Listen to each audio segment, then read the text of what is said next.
I have just completed the F45 8-week challenge and just done my body scan and got all my results, which I cannot wait to share with you. I just do what I do. See me, I just do what I do. Last F45 before weigh-in, managed to win top of the Lionheart, so I've been honoured that I can borrow the trophy for a little bit. Yeah, I just do what I do. See me, I just do what I do. Quick recap on why I was doing this in the first place and what it all involves.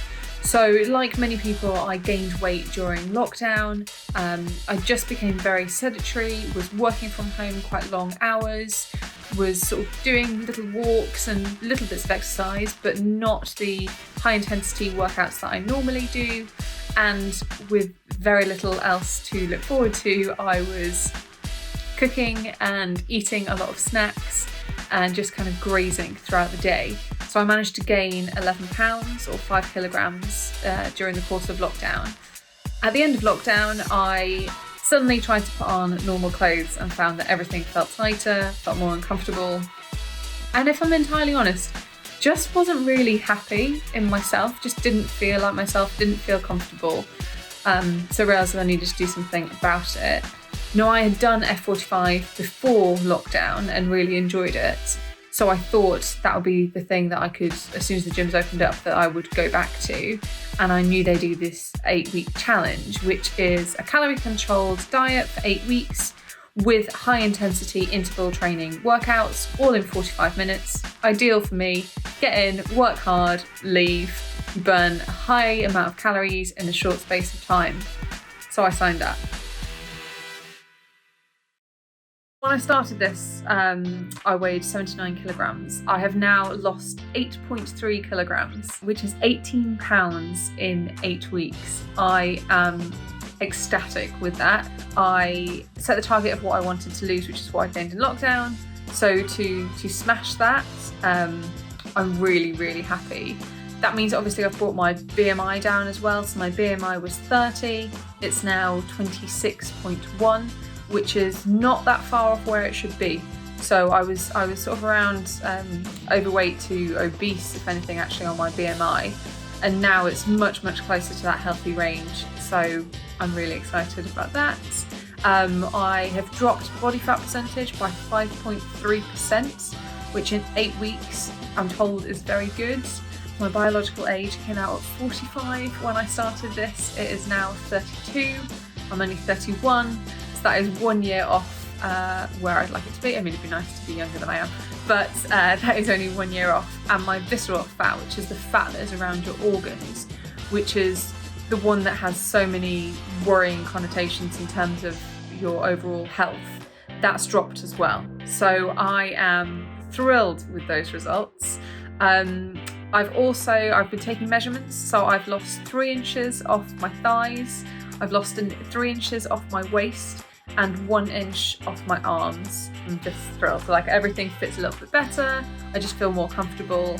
But there are also other benefits other than just weight, because I think that weight and, those measurements are a great judge, but also it's how you feel. And I have to say, I have so much more energy. I feel so much better. I think I've got improved mood.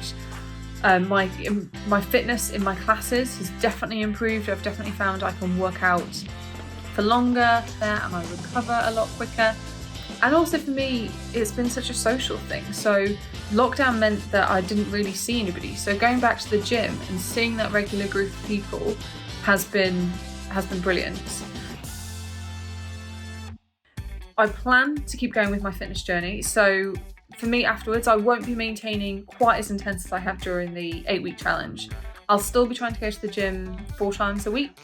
The nutrition, that's been the crucial thing. The nutrition is so much a part of losing weight and changing how your body looks. So I think eating the right things will be important. So I'm going to spend more time on meal prep, and I'm going to allow myself treats, because there has to be those things in life. Otherwise, I would just fall off the wagon. But I'm going to try and bring healthy food into the house. And then when I go out for dinners, that's going to be my treat time. So that's how I'm going to do it. For this next period, I'm going to sort of gradually increase my calories, because I have been in a calorie deficit for the last 8 weeks. So I've only been having around 1,300, 1,400 calories a day. So I need to gradually increase that rather than jump it massively back up, because I don't want to put my body into shock. But I would like to gradually continue to lose more weight. So that is my plan. Make yourself accountable. So doing the video diaries has been the ultimate accountability. And I have to be honest, at the very start of this, the idea of sharing the before pictures made me feel a little bit ill. My weight is something I am vulnerable about. It is an area that I'm concerned about.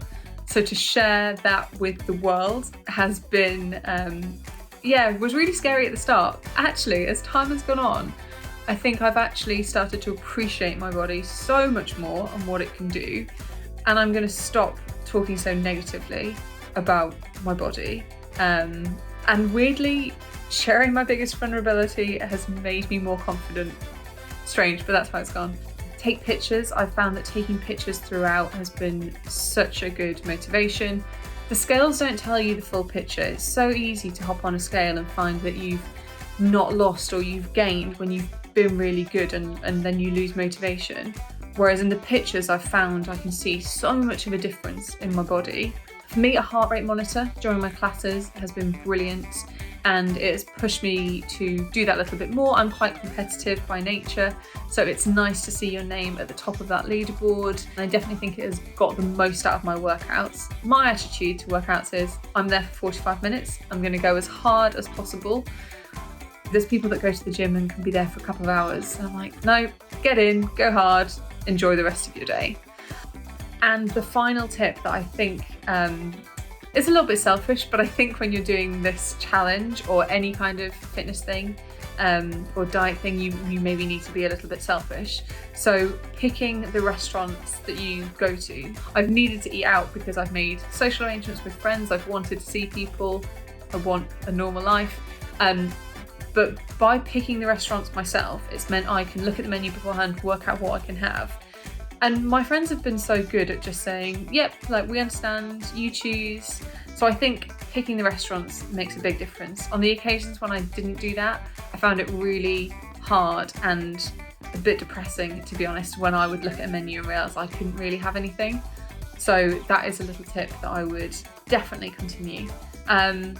But yeah, I am completed with the challenge, so I'm going to allow myself a treat meal. I've been fantasizing about pizza for a while, so I'm going to have pizza.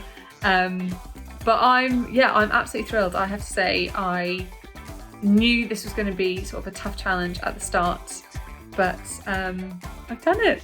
Yay!